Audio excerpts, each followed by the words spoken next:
The Eucharist is the sacrifice of the New Testament. Through this sacrifice, Jesus makes himself available to us as spiritual food.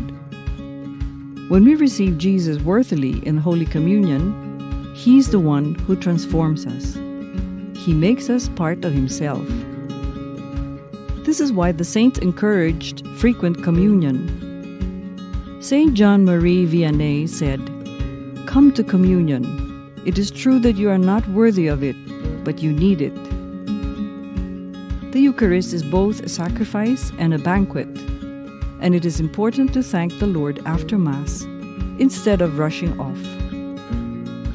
When Jesus cured 10 lepers, only one, a Samaritan, came back to thank him.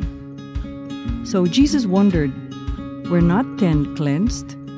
Where are the 9? Are you one of the 9?